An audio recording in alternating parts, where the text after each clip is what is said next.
Last year, on May 4th, I covered the first Star Wars movie. At the time, I wanted to cover the entire original trilogy and prequels, but I ended up getting distracted by some other videos I had planned. With May 4th rolling around once again, I figured now is a perfect time to cover the next movie in the franchise, Star Wars Episode 5, The Empire Strikes Back, which is also coincidentally my favorite film of all time. I first saw the Star Wars movies when I was 7 years old, when a friend of mine came over with a box set of the 2011 re-releases of the original trilogy, and we went on to watch all three movies in one sitting.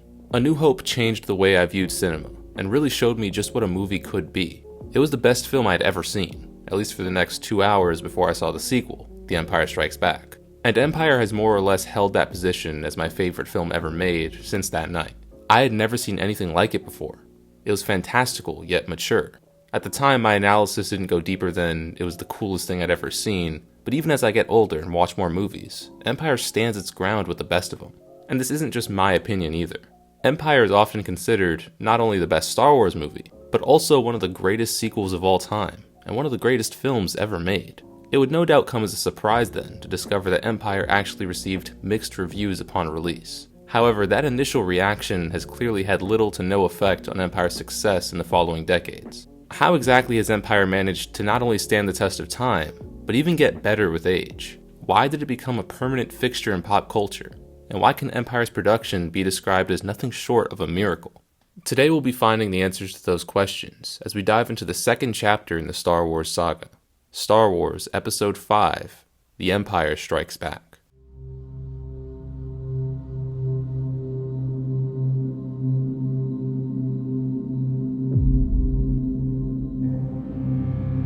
On May 25th, 1977, the world changed forever as the space epic Star Wars hit theaters. To the surprise of nearly everyone involved, the film was a huge hit, becoming a global phenomenon.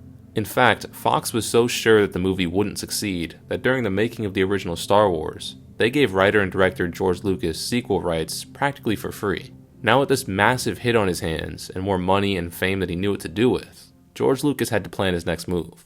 Immediately he knew that the sequel would have to be bigger and better in every way.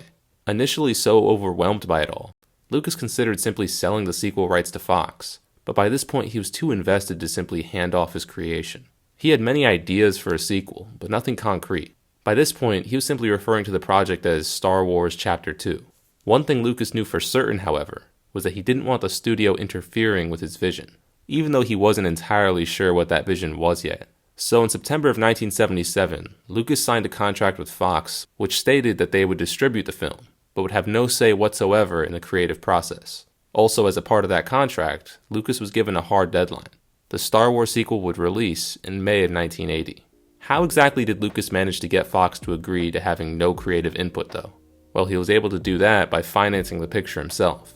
The success of Star Wars had made Lucas a multi-millionaire overnight, and immediately he put the money to good use. While Star Wars was incredibly impressive from a visual standpoint, at the end of the day, it was made by just a few guys with some office space in Van Nuys, California. If George's vision for a bigger and better sequel was to be accomplished, Lucasfilm, specifically Industrial Light and Magic, would have to expand. So to meet those needs, George Lucas relocated and expanded ILM, as well as establishing Skywalker Ranch, a retreat where Lucas could both relax and efficiently work on projects. The remainder of Lucas' earnings from Star Wars were used as collateral for a loan which would serve as Star Wars Chapter 2's budget. Something that is often considered a rule of thumb in Hollywood is to never get your own money involved in a production. Lucas ignored that adage completely, and though he stood to gain much from this gamble, he also risked losing everything. With all the new responsibilities brought on with managing his expanding company, and remembering just how stressful the first Star Wars production was, George Lucas knew that he wouldn't be able to direct the sequel. He'd write the story and be involved in the production every step of the way, but he simply couldn't be there on set every single day. Lucas considered many people for the job, eventually deciding on Irvin Kershner. Kershner was an old acquaintance of Lucas from his time at USC. Initially overwhelmed by the prospect of directing the next Star Wars, Kershner turned down the opportunity. After discussing it with his agent though, he agreed to take the job.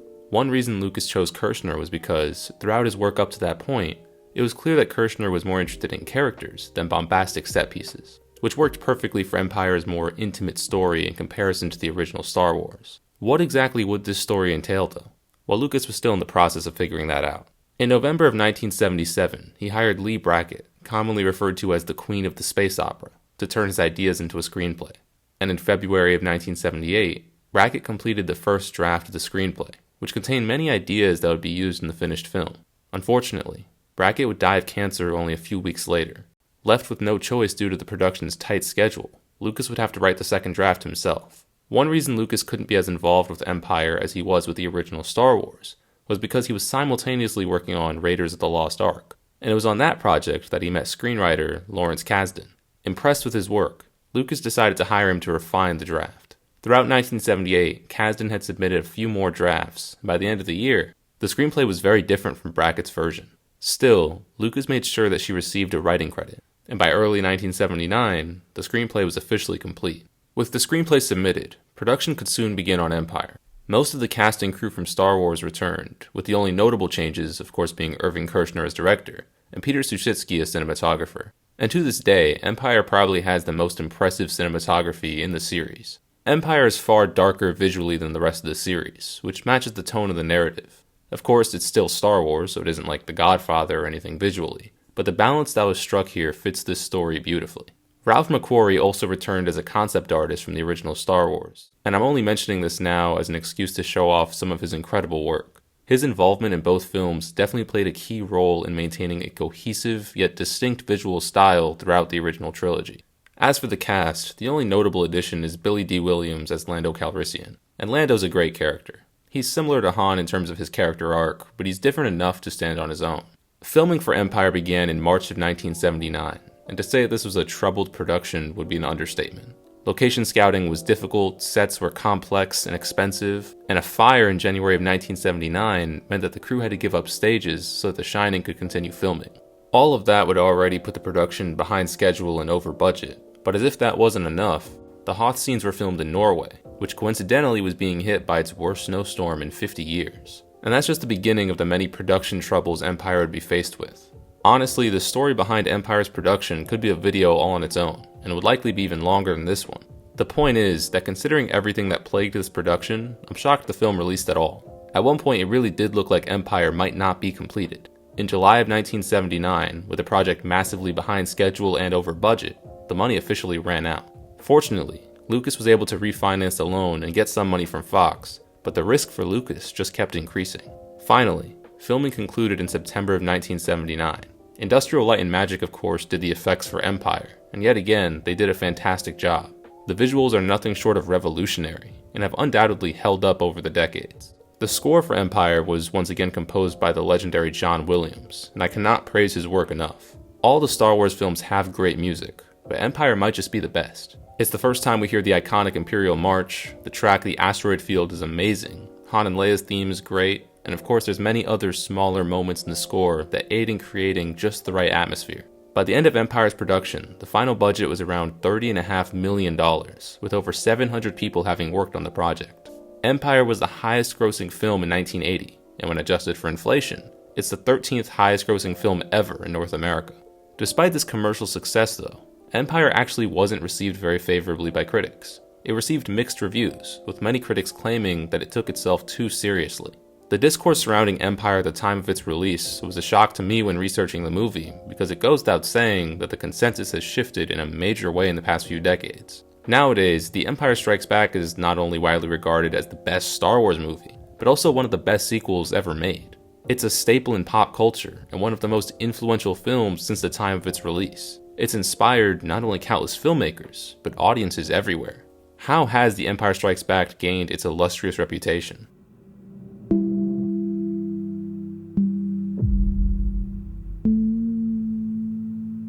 What separates The Empire Strikes Back from the rest of the Star Wars films? Well, one big difference is that, in comparison to the rest of the series, it has the most natural dialogue by far. This was primarily due to both the screenwriter Lawrence Kasdan and director Irving Kershner. From a writing perspective, Empire seems to concern itself less with separating this galaxy far, far away from our reality. For example, Han's reference to hell or Leia's joke about pushing the Falcon. I assume they don't actually have either Christianity or cars in Star Wars, but these lines are easily understood by audiences and are played for laughs. These references also aren't so on the nose that they take the viewer out of this galaxy. Now, in regard to Kershner's contributions, he was significantly more outspoken than George Lucas, especially when offering suggestions to the actors. He wasn't controlling though, and gave the actors plenty of room to improvise. Overall, it just seems like the actors are all more comfortable in Empire. Mark Hamill, Carrie Fisher, and especially Harrison Ford all seem to sink just a bit deeper into their characters, which especially comes through in smaller moments. The whole thing just feels a bit more familiar than A New Hope did. Of course, there is still moments of sci-fi jargon that the audience isn't expected to understand, but the characters feel familiar, even if this galaxy isn't. Another unique aspect of Empire is the comedy. All Star Wars movies have some comedy, but in Empire, the humor is done much more intentionally. Some of the funniest jokes are blink and you miss it moments, like when Han hits the Falcon to get it running, or this scene where we see the bridge of a Star Destroyer collide with an asteroid in the establishing shot, and when we cut to Vader's conversation, one of the holograms disappears. The best joke in Empire, though, is Vader's habit of killing his officers. The payoff at the end with him letting Admiral Piet live was always hilarious to me. It also shows how important Luke is to him, which humanizes the character. It would be impossible to talk about the comedy in Empire without at least mentioning Yoda. His early scenes are hilarious, and the reveal that he's actually a Jedi Master was so cool to me as a kid. And finding out how his scenes were accomplished years later added a whole other level of appreciation for these moments. The Dagobah sets would have been complicated enough as is, but they also had to be built 5 feet above the ground to allow the puppeteers to get under the stage. Frank Oz did both the voice and much of the puppeteering for Yoda, and he really did an incredible job of bringing this character to life. As a kid, I never once considered that this wasn't actually a 2-foot-tall alien, and even now, I don't find myself distracted by the fact that it's a puppet. It also can't be overstated just how essential it is that Yoda was done right. Empire was supposed to be darker and more mature than the original Star Wars, so to make one of the newcomers a 2-foot-tall rubber puppet could have clashed with that vision. Somehow, it works though. George Lucas described it as magic, and I'd have to agree. A lot of credit also needs to go to Stuart Freeborn for designing the Yoda puppet. He took inspiration from a lot of different sources, including his own face, and in the end it looks totally unique, yet somewhat human, all without venturing into uncanny valley territory. Yoda really is such an incredible feat on so many levels. Of course, from a technical aspect it's impressive, but also the writing is brilliant. I mentioned his comedic moments in the Jedi Master reveal, but also beyond that point, he has so many iconic quotes. Lucas once was asked why Yoda talks the way he does, and I love his answer. Yoda speaks in a strange way because it requires the audience to pay attention in order to understand him. Every time Yoda speaks, he has the audience's full attention, which makes his proverbs much more impactful.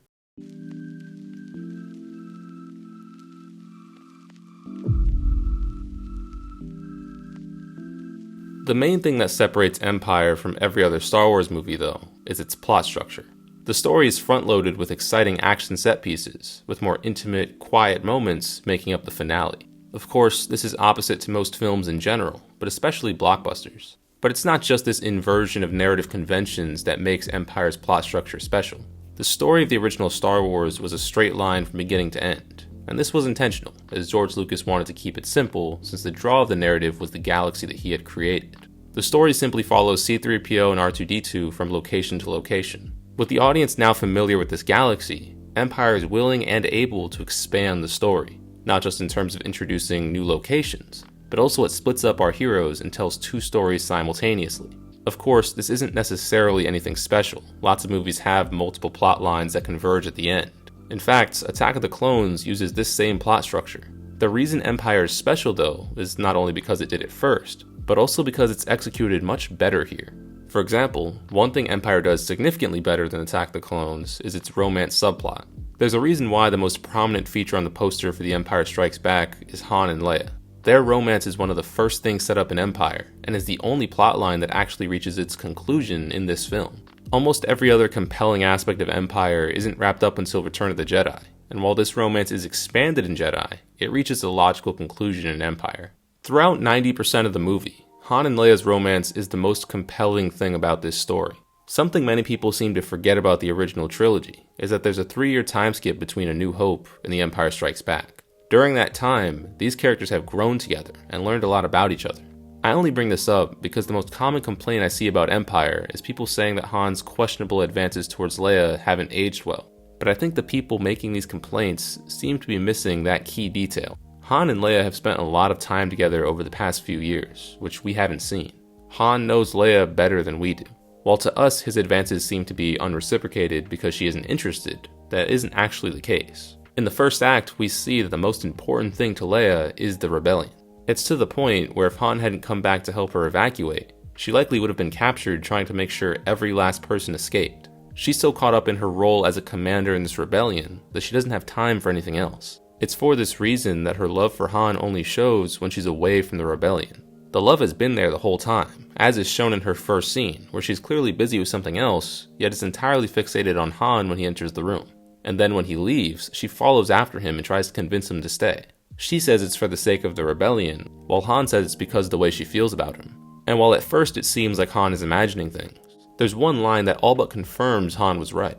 It's one of the most iconic lines in the film, and yet somehow, most miss its significance. The scene when Han is about to be frozen in carbonite is one of my favorite movie scenes of all time for many reasons. The cinematography is gorgeous, the acting is incredible, the music and sound design are masterful. But the best part of the scene is the dialogue.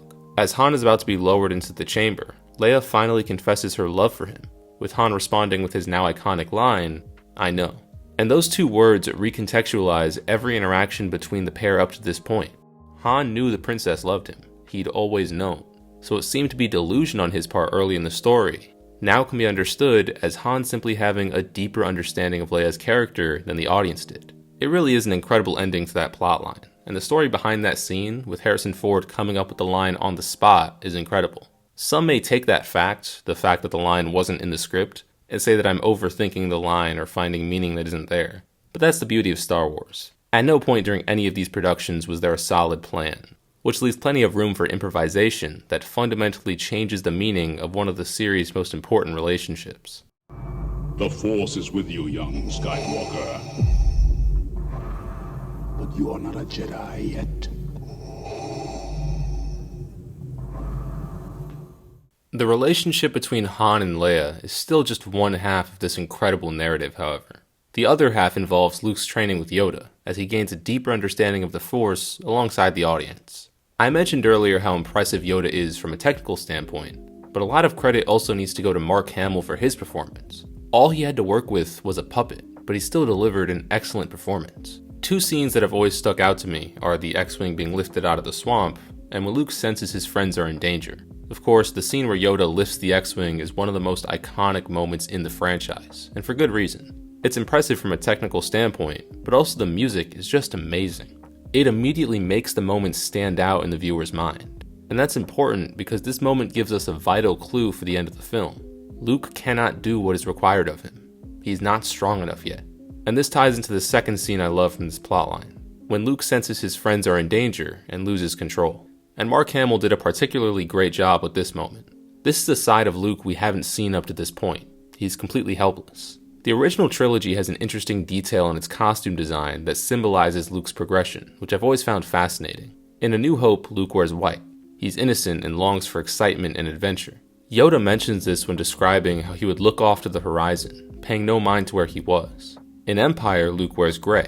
3 years of fighting for the rebellion have caused Luke to lose some of his innocence as he's taken on responsibilities. And in Return of the Jedi, Luke wears black, signifying a complete loss of innocence and acceptance of his responsibilities, with black also symbolizing the potential for Luke to fall to the dark side.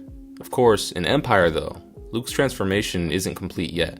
He makes the brash decision to stop his training early in an attempt to go save his friends. While this may seem like the right thing to do, it's motivated by a misplaced confidence that he's strong enough to help them. Yet coming from the first Star Wars idealized morality and fairy tale ending, viewers were likely expecting yet another miraculous victory by the good guys. At every stage of Luke's training though, we've gotten the same reminder. He isn't ready. Which leads us to the climactic battle between Luke and Vader.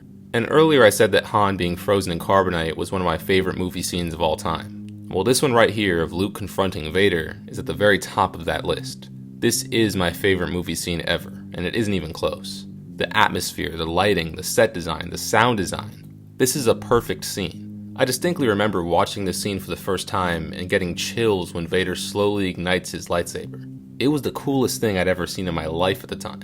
And honestly, I'm not sure if it's been topped just yet. And the actual duel is amazing as well. It's immediately clear that Luke is outmatched as he's thrown to the ground. But naturally, we still hold out hope for our hero. The fight also does a good job of showing how Luke practically benefited from Yoda's training when he escapes the chamber by climbing around on the wires, like the vines on Dagobah. The improvement from Obi-Wan versus Vader in A New Hope to this duel in Empire is honestly unbelievable. It's held up very well, and still commonly ranks as one of the best duels in the series. And the iconic ending of the duel also plays a big role in its current legacy. Backed into a corner and dismembered, Luke is completely and utterly beaten. And that's before the stunning revelation that shatters his entire worldview. The plot twist heard around the world. No. I am your father. For context, my first exposure to Star Wars was through the cartoon series, Star Wars The Clone Wars. I didn't watch it on a regular basis though, just whenever it was on TV or I'd catch an episode at my friend's house. Because of this, I knew next to nothing about Star Wars before I watched A New Hope. The only thing I really knew was who Anakin Skywalker was. I knew he was a Jedi and the main character of the TV show. I did not know that he was Darth Vader.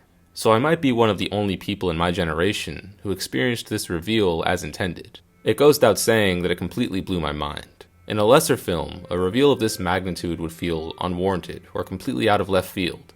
But Empire actually foreshadows this well. First is the scene of Luke in the bacta tank, and the shot of Vader without his helmet. Both are scarred and using some sort of breathing apparatus. Now that one can only really be noticed on a second viewing, but the other bit of foreshadowing is much more obvious. Of course, I'm talking about the dark side cave on Dagobah, when Luke cuts off the head of his vision of Vader and sees his own face in the mask. The obvious meaning at the time being that Luke could turn to the dark side, but after the reveal, its other meaning is clear. It's also vital to keep in mind the rules of the dark side cave. As Yoda says, the only thing you'll find in there is what you bring with you. And when Vader reveals this terrible truth to Luke, he tells Luke that by searching his feelings, he'll know it to be true. Subconsciously, at the time Luke went into the cave, through the Force, he may have already known that he was related to Vader. And I've always loved Luke's response to this news. He's absolutely devastated. Not just because he just found out that his father is the second most evil man in the galaxy, but also because he found out that Obi-Wan, who is like a father figure, lied to him. So just to recap, Luke's adoptive father, Uncle Owen, was killed by the Empire. Ben lied to him and was killed by Vader. And Anakin wasn't the perfect Jedi Knight he thought he was. It's also worth mentioning that Han Solo is about 10 years older than Luke. So while not quite a father figure, Han was still someone Luke looked up to and had a lot of respect for. So that's yet another mentor figure Luke loses. Overall, it's a devastating blow as everyone he ever looked up to is now gone. And then faced with the decision to join Vader or die, he chooses to sacrifice himself. And sacrifice is the correct term for this. The rebellion would stand no chance against the combined power of Luke and Vader. His only choice in this moment to honor what his friends fight for is to die. Of course, Luke survives this fall, but it is important to mention that he fully intended to die here. He had no idea that he would fall into one of these vents. That seems incredibly obvious, but it is something I see a lot of people miss. Now, in my video on A New Hope, I had a whole section dedicated to the differences between the many re-releases the original trilogy has had throughout the years. But The Empire Strikes Back has far less significant changes overall, so it doesn't warrant a whole section. I do briefly want to discuss one change though. In the original 1980 release, after Vader fails to capture Luke, he says this: Bring my shuttle. In the 2011 re-release though, he says this: Alert my Star Destroyer to prepare for my arrival. And a lot of people seem to take issue with this change, but I actually don't have a problem with it. Don't get me wrong, I love the way James Earl Jones delivers that line in the original. He sounds genuinely angry over his failure. But the reason why I think either line works is because Vader doesn't necessarily have to be mad here. He had a contingency plan in place in case he failed to capture Luke. They had already deactivated the Falcon's hyperdrive, and I'm assuming he could sense Luke was still alive through the Force. So in my opinion, either line is fine. Which one you prefer just depends on how you think Vader would react in this situation. Overall though, I do have to say that the Empire Strikes Back 2011 re-release is probably the only one of the original trilogy I actually prefer over the original release. Only because of the updated lightsaber effects, Wampa scene, and Cloud City backgrounds. The rest of the changes I don't really care either way, and unlike the other two re-releases, it doesn't add anything that actively makes the film worse.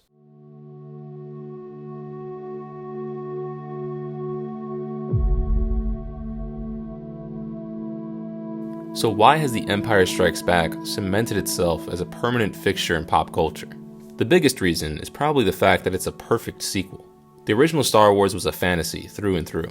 It was a classic story of a farm boy saving a princess and being trained by a wizard. It takes place in a galaxy about as far away from reality as it gets. Empire doesn't stray away from those classic elements that made the first film so great.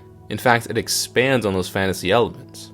It introduces more larger-than-life locations, new strange creatures, and it presents a deeper, more spiritual understanding of the Force. In doing all this, though, it still manages to ground the story in reality a bit more than A New Hope did. The characters face insurmountable odds, and they do not in fact surmount them. A New Hope told the story of a group coming together to do the impossible, and together they're able to accomplish it. Empire splits them up, and rather than rising to the occasion, they lose. It's a much darker story than the original Star Wars. Despite how badly our heroes lost, though, the ending is somewhat hopeful. The music swells as our hero's determination is made evident. Still, that wasn't enough for many audience members back in 1980. They felt it was an incomplete story, and unnecessarily dark. And while I do understand the sentiment, and I can especially sympathize with audiences having to wait 3 years for the thrilling conclusion to this narrative, I absolutely respect what Empire did. To confidently tell this story as the middle chapter, in which our heroes are completely and utterly beaten, is fascinating.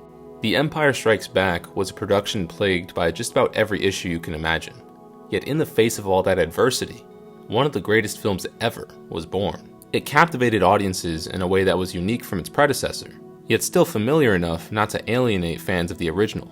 If that's not a perfect sequel, I don't know what is. And as time has gone on, the respect audiences have for Empire has only grown. Its influence can be seen in many modern blockbusters, and many more movies directly reference it as well. The original trilogy had a unique way of embedding itself in pop culture.